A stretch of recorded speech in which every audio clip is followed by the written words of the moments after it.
शादीपुर जी रवायती नशਿਆਂ ਦੇ ਉੱਪਰ ਤੁਸੀਂ ਲਗਾਤਾਰ ਜਿਹੜੀ ਕਿ ਗੱਲ ਕਰ ਰਹੇ ਹੋ ਤੇ ਕੈਮੀਕਲਾਂ ਦੇ ਵਿਰੋਧ ਦੇ ਵਿੱਚ ਗੱਲ ਕਰ ਰਹੇ ਹੋ।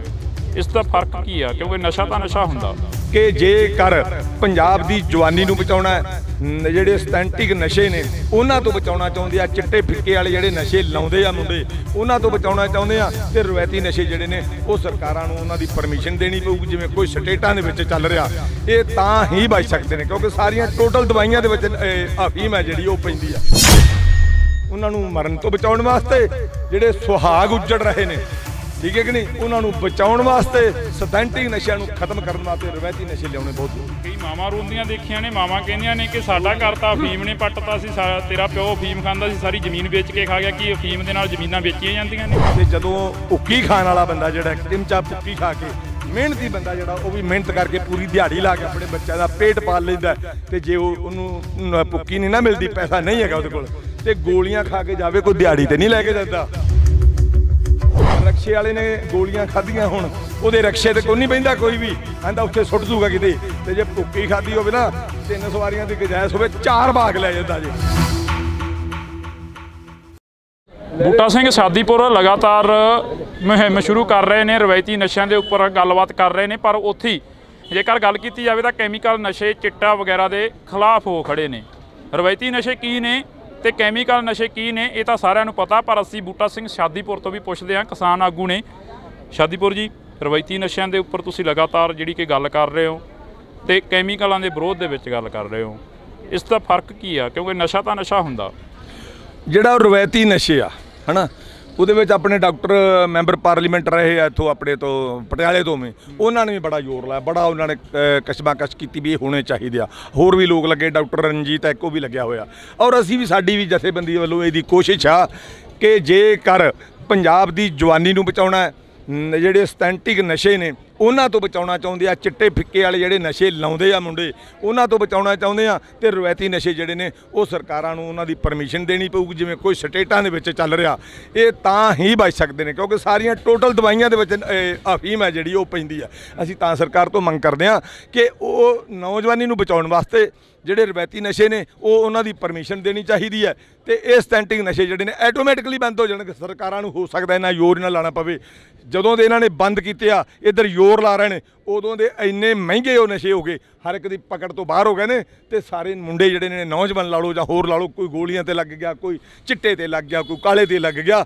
ਇਹੀ ਕਾਰਨ ਹੈ ਉਹਨਾਂ ਦੇ ਮਰਨ ਦਾ। ਉਹਨਾਂ ਨੂੰ ਮਰਨ ਤੋਂ ਬਚਾਉਣ ਵਾਸਤੇ ਜਿਹੜੇ ਸੁਹਾਗ ਉੱਜੜ ਰਹੇ ਨੇ ठीक है कि नहीं, उन्होंने बचाने वास्ते सथैंटिक नशिਆਂ ਨੂੰ खत्म करने वास्ते रवायती नशे लियाने बहुत जरूरी। कई मावां रोंदियां देखियां ने, मावां कहंदियां ने कि साडा घर तां अफीम ने पट्टता सी, तेरा प्यो अफीम खांदा सी, सारी जमीन बेच के खा गया। कि अफीम दे नाल जमीनां बेचीਆਂ ਜਾਂਦੀਆਂ ने? नहीं, ये तो चलो ठीक है, किसी घर की कुदरती तौर पर कोई कहानी यह जी हो सकती है, लेकिन मैं एक गल तुहानूं एग्जाम्पल देन लग्या।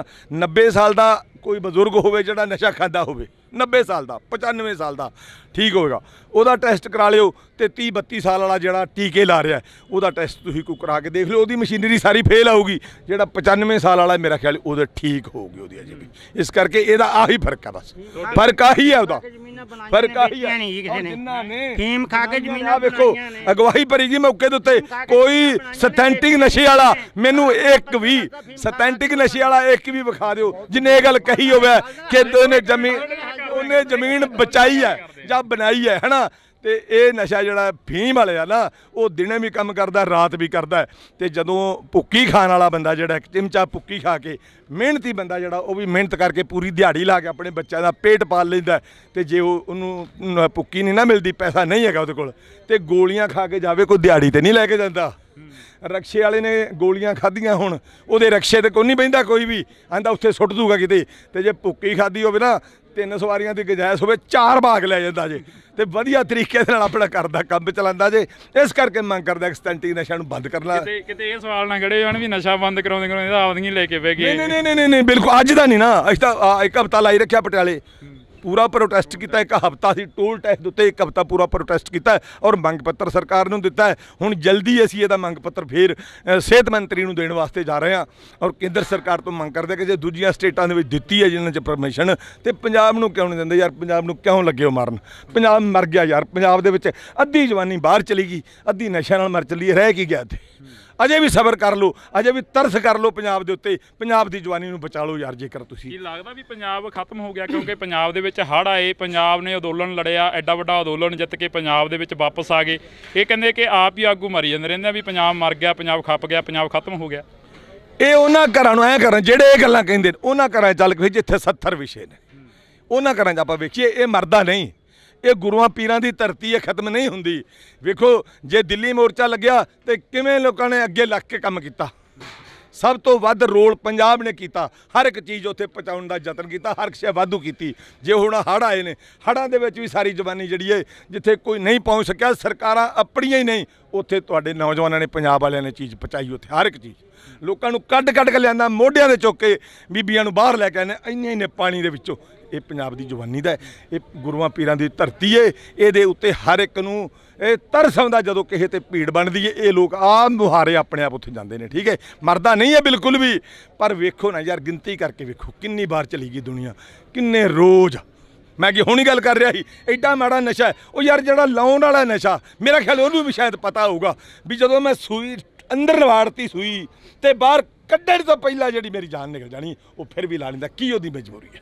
ਇੰਨਾ ਮਤਲਬ ਉਹ ਮਜਬੂਰ ਹੋਇਆ ਹੁੰਦਾ ਬੰਦਾ, ਸੂਈ ਲਾ ਲੈਂਦਾ, ਨਿਕਲਦੀ ਨਹੀਂ, ਜਾਨ ਨਿਕਲ ਜਾਂਦੀ ਹੈ। ਕਿਉਂ ਨਹੀਂ ਸਰਕਾਰਾਂ ਉਧਰ ਵੇਂਦੀਆਂ? ਕਿਉਂ ਨਹੀਂ ਸਰਕਾਰਾਂ ਉਹ ਨਸ਼ੇ ਨੂੰ ਬੰਦ ਕਰਦੀਆਂ? ਬੰਦ ਕਰਨੀਆਂ ਚਾਹੀਦੀਆਂ ਨੇ। ਅੱਜ ਤੁਸੀਂ ਮੂਹਰੇ ਲੱਗੇ ਹੋ, ਲੋਕ ਜੁੜਨਗੇ ਤੁਹਾਡੇ ਨਾਲ, ਕਿਉਂਕਿ ਕਿਸਾਨ ਆਗੂਆਂ ਨੇ ਆ ਕੇ ਗੈਰ ਰਾਜਨੀਤਿਕ ਧੜੇ ਬਣਾ ਲਏ, ਰਾਜਨੀਤਿਕ ਧੜੇ ਬਣਾ ਲਏ। ਲੋਕ ਜੁੜਨਗੇ ਹੁਣ ਤੁਹਾਡੇ ਨਾਲ। ਯਾਰ ਵੇਖੋ ਲੋਕ ਨਾਲ ਹੀ ਨੇ ਸਾਡੇ, ਲੋਕ ਬਾਹਰ ਕੋਈ ਨਹੀਂ ਗਏ, ਕੋਈ ਗੱਲ ਨਹੀਂ ਹੁੰਦੀ। ਇਸੇ ਤਰ੍ਹਾਂ ਜਦੋਂ ਕੋਈ ਮੂਵਮੈਂਟ ਚੱਲਦੀ ਹੈ ਨਾ, ਕਈ ਵਾਰ ਬੰਦਾ ਭੁੱਲਣ ਹਾਰੇ, ਬੰਦੇ ਕੋਲੋਂ ਗਲਤੀਆਂ ਹੁੰਦੀਆਂ ਨੇ, ਬੰਦਾ ਹੀ ਭੁੱਲਣ ਆ ਰਿਹਾ 20 ਵਾਰ ਹੋ ਸਕਦੇ। ਕਿਸੇ ਨੂੰ ਜੇ ਕੋਈ ਗਲਤੀ ਮੰਨਦਾ ਹੋਊਗਾ ਤੇ ਉਹਨਾਂ ਨੂੰ ਪਤਾ ਯਾਰ ਸੇਵਾ ਤਾਂ ਸਾਡੇ ਵਾਸਤੇ ਕਰਦੇ ਨੇ, ਕੋਈ ਮੰਗਤਾ ਨਹੀਂ ਰਹਿ ਕਿਸੇ ਤੋਂ, ਸੇਵਾ ਹੋ ਰਹੀ ਨਾ। ਨੌਜਵਾਨੀ ਬਚਾਉਣ ਵਾਸਤੇ ਸਾਰਾ ਪੰਜਾਬ ਇੱਕ ਮੁੱਠ ਹੈ।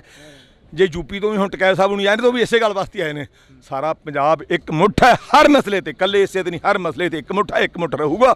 ਔਰ ਸਰਕਾਰਾਂ ਨੂੰ ਨੱਥ ਪਾ ਕੇ ਰੱਖਾਂਗੇ, ਸਿੱਧੀਆਂ ਕਰਕੇ ਚਲਾਵਾਂਗੇ, ਜਿਵੇਂ ਅੜਕ ਵੈਰ ਕੇ ਚਲਾਈ। ਹਾਂ, ਅਸੀਂ ਬਹੁਤ ਬਹੁਤ ਧੰਨਵਾਦ ਕਰਾਂਗੇ। ਸਾਡੇ ਨਾਲ ਬੂਟਾ ਸਿੰਘ ਸ਼ਾਦੀਪੁਰ ਕਿਸਾਨ ਆਗੂ ਮੌਜੂਦ ਸਨ। ਤਾਂ ਇਹਨਾਂ ਨੇ ਕਿਹਾ ਕਿ ਅਸੀਂ ਸਿੱਧੇ ਹੋ ਕੇ ਸਰਕਾਰ ਨੂੰ ਟੱਕਰਾਂਗੇ। ਦੇਖਦੇ ਹਾਂ ਕਿ ਕਦੋਂ ਤੱਕ ਟੱਕਰਦੇ ਆ ਸਰਕਾਰ ਨੂੰ, ਇਹ ਤਾਂ ਆਉਣ ਵਾਲਾ ਵਕਤ ਦੱਸੇਗਾ। ਤੁਸੀਂ ਜੁੜੇ ਰਹਿਣਾ ਇੰਡੋਜ਼ ਟੀਵੀ ਦੇ ਨਾਲ।